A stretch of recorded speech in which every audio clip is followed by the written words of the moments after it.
So let's just say I was a engineer and now I want to get in the world of UX. How do I get experience when I'm just starting It's out? this chicken and egg scenario of, well, the role requires this many years of experience, but you can't get that experience without experience. And so a lot of people just get stuck. It is challenging. My recommendation is create your own opportunities. Some examples for me, like every company out there needs more UX work. There's never enough researchers, there's never enough designers. So, one place you can start is, well, where are you currently at? There's likely things you can do, even if you don't hold the UX or product designer title. You can just start doing user research. You can apply the design thinking process to your work, and you can turn that into case studies. Even if it's just unofficial, you're just kind of doing it on the side and it's not being recognized by the company, there's still ways you can get hands on. Obviously, there's certain constraints and limitations there. And so that's why I encourage a lot of designers to go seek and find your own opportunities. So, for example, when I was at my university, I discovered there was a user experience design club. I just showed up at every single meetup. And by the end of that school year, the president of the club came to me and asked if I was willing to be the president. They noticed how consistent I was in attending and participating. And so suddenly I was made the president of this user experience design club, and I started to grow the club. And that was a huge bullet point on my resume. And that opportunity came to me simply because I volunteered. There are infinite opportunities to network, to get involved. I've done so many things, from helping plan and coordinate UX events to helping run mentorship programs. And often, to volunteer in these roles, you don't have to be a senior designer. You just have to be someone that's willing to put yourself out there and volunteer in the community. In addition to that,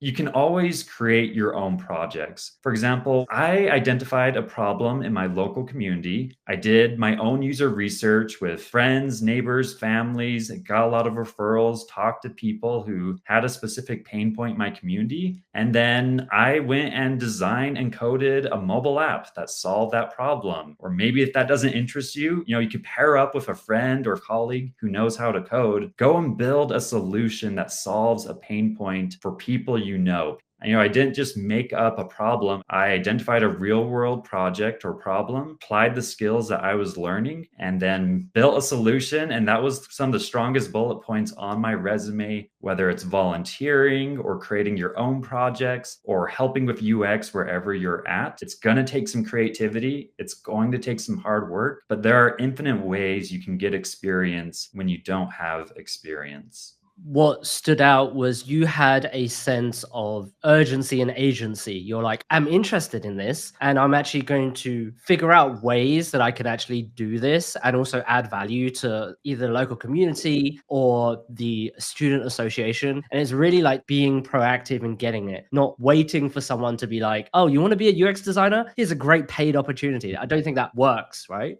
It has always been challenging to become a UX designer. I started my UX path before COVID, and it was still hard back then. But I quickly realized that I want to follow this career path. There are so few entry level paid roles. I wish there were more. It's something I prioritize at my company. We've done multiple paid internships. That's just one company. When you zoom out, there are so many people that want to get in this career path. And so you're really going to have to own your career path. You're really going to have to be proactive, because someone else isn't just going to select you out of the thousands upon thousands. You're going to have to put yourself out there. You're going to have to network. It is hard, but if you really are passionate about it, it can be very fulfilling. From my point of view, in terms of early career, when I got hired as a product designer, I didn't even know what that was. So for me, it was like, okay, I like design and I redesigned this platform working for a digital agency. And it was only because that was one of the tasks and I was the one to hold my hand up. I actually designed their website in Keynote, like not Photoshop,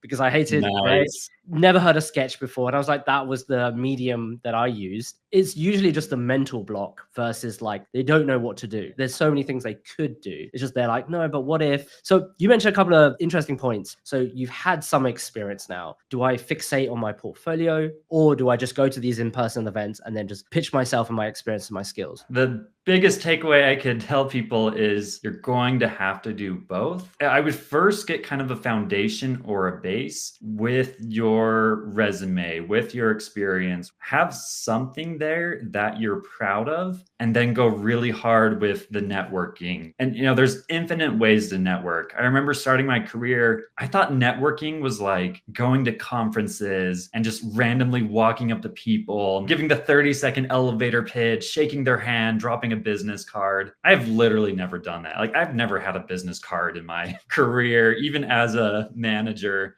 I quickly found out networking, it's more about giving than asking. You're asking people for jobs. But then when I changed my mindset to giving, once again, I was volunteering in my local design community. I was actively participating in Slack groups in my local community around product design, constantly sharing my opinions, my advice, asking questions, participating. I started volunteering in mentorship groups once I did have more experience. A lot of networking starts with giving. I think of the ratio of like 80% giving, 20% asking, and just putting yourself out there, meeting new people, getting involved in the community. That will make your name and your presence start to bubble up. When a company has an open role, they'll start to think, oh, we should really reach out to so-and-so because they were so awesome or great. And you can network online, you can network in person. There's infinite ways to do it. But if you just have that mindset of giving instead of receiving, it will really build higher quality relationships, and it will just really expand your horizon. And so, answering the original question, you have to do both, and you don't want to delay too long. Most people think, oh, I'll start networking when I need a job. But the best time to network is a year or two before you need a job, because it takes time, it takes effort, it's a long-term game. And so you really just want to start networking now. But if you really are actively pursuing jobs, make sure you at least have a foundation with your portfolio, something that you can share with people. So if there is an open role, you're not scrambling last second to put together a portfolio that you're proud of. Be ready to make a strong initial impression in the first 10 to 30 seconds of that hiring manager looking at your portfolio.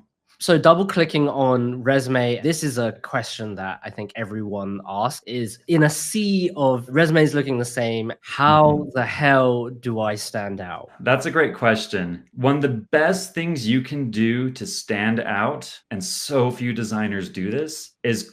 Want to listen to the full conversation? Click the video on screen now. Subscribe to the channel if you want to join us live. Oh, wait.